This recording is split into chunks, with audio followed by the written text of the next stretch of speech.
अस्सलाम वालेकुम।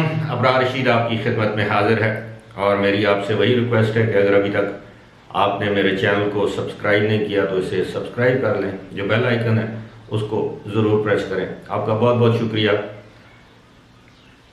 खबरें ऐसी हैं कि अब एमिरेट्स एयरलाइन एक मरतबा फिर दुनिया के मुख्तलिफ ममालिक के लिए अपनी परवाज़ों का सिलसिला मुअत्तल कर रही है और इसी तरह बरतानिया से खबरें हैं कि बरतानिया ने अपने तमाम ट्रैवल कॉरिडोर यानी सफ़र के जितने भी रास्ते हैं उनको लॉक कर दिया है, बंद कर दिया है और इसके अलावा बहुत से ममालिक पर सफरी पाबंदियां भी आयद कर दी हैं। और इस हवाले से बोरिस जॉनसन ने गुज़श्ता रोज़ एक प्रेस ब्रीफिंग दी जिसमें उन्होंने इस बात का ऐलान किया। उन्होंने कहा कि इस वक्त बरतानिया अपने तमाम रास्ते बंद कर रहा है, सिवाय इंतहाई ज़रूरी अशिया के किसी चीज़ की दरामद किसी को आने की इजाज़त नहीं दी जाएगी। बहुत से ममालिक ऐसे हैं, south African countries, south Africa के ऐसे, माफ़ कीजिएगा, साउथ अमेरिका के कुछ ममालिक ऐसे हैं जहाँ उन्होंने परवाज़ें बंद की हैं। साउथ अफ्रीका से तो पहले ही परवाज़ें बंद हैं, यानी वहाँ से किसी को भी बरतानिया में आने की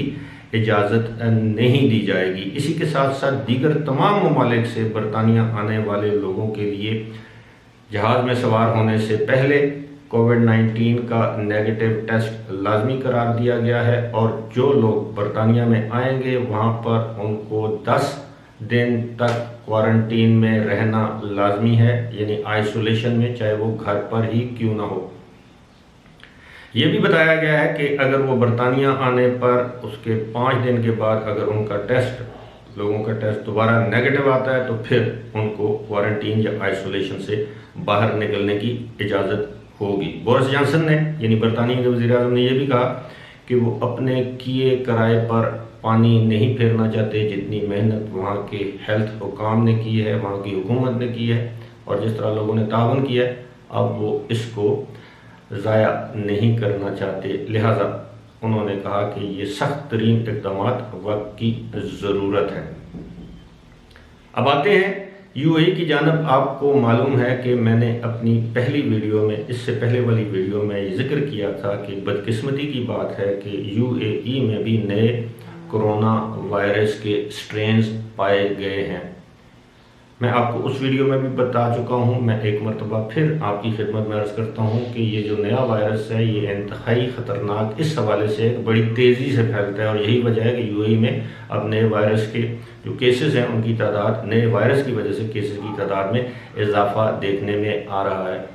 इन्हीं हालात के पेश नज़र आप समझ लें या आलमी सतह पर इस वक्त जो ट्रैवल है, जिसे सफ़र कहते हैं जहाज़ का, वो अब ना होने के बराबर है। बहुत ज़्यादा उसमें कमी वाक़ई हुई है और आपको मालूम है कि इस वक्त पूरी दुनिया में जो वबा की जो नई किस्म है, जो नई किस्म दरियाफ्त हुई है बरतानिया और साउथ अफ्रीका में, उसके हवाले से काफ़ी बेचैनी और तशवीश पाई जाती है। यही वजह है लोग अब ट्रैवल नहीं कर रहे कि बहुत से ममालिक में ट्रैवल के लिए आपको क्वारंटीन करना होता है, टेस्ट करवाने होते हैं, तो लोग इससे कतराते हैं। और यही वजह है कि अब एमिरेट्स ने साउथ अफ्रीका के लिए अपना फ़ज़ाई सर्विस को मुअत्तल करने का ऐलान किया है और ये बताया है कि 16 जनवरी से 28 जनवरी तक ये सर्विस मुअत्तल रहेगी। लेकिन जो एमिरेट्स का सबसे अहम रूट समझा जाता है ऑस्ट्रेलिया, यानी दुबई से सिडनी, ब्रिस्बेन और मेलबर्न, ये एमिरेट्स के बड़े कामयाब तरीन, लंदन के बाद ये कामयाब तरीन रूट समझे जाते थे क्योंकि दुनिया के मुख्तलिफ ममालिक से लोग ट्रांजिट करके कनेक्टिंग फ़्लाइट दुबई से लेकर एमिरेट्स के ज़रिए ऑस्ट्रेलिया जाते थे या ऑस्ट्रेलिया से बरास्ता दुबई किसी और मुल्क जाते थे। लेकिन एमिरेट्स ने अब ऐलान किया है कि गैर मुअय्यना मुद्दत के लिए ऑस्ट्रेलिया के इन 3 बड़े शहरों यानी सिडनी, ब्रिस्बेन और मेलबर्न, इन 3 शहरों के लिए उसने अपनी सर्विस को मुअत्तल करने का ऐलान किया है और ये गैर मुअय्यना मुद्दत है, इसमें कोई तारीख नहीं दी गई। जिस तरह के साउथ अफ्रीका के मामले में तारीख दी गई है कि 28 तारीख तक फ्लाइट्स बंद रहेंगी।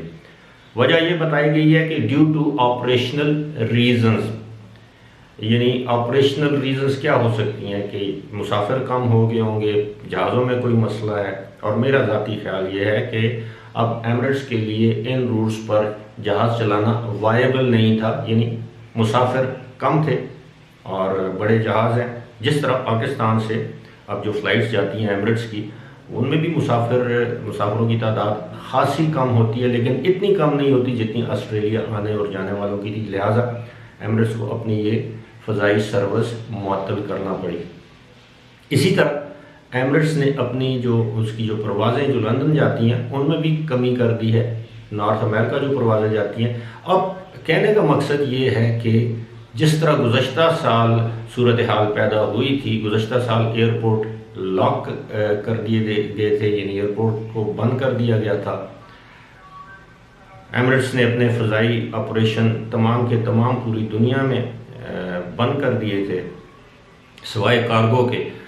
अब सूरत हाल ये है कि ऐसा तो नहीं है, लेकिन इतना ज़रूर है कि अब एयरपोर्ट्स पर भी रश नज़र नहीं आता, जहाज़ों में मुसाफिरों की तादाद भी कम है और एयरलाइंस अब डिस्काउंट भी दे रही हैं, मुख्तलिफ़ किस्म की ऑफ़र्स भी दे रही हैं। इसी के साथ साथ अगर आप देखें तो पाकिस्तान जैसे ममालिक पर वीज़ों की कतरन या पाबंदी भी मौजूद है।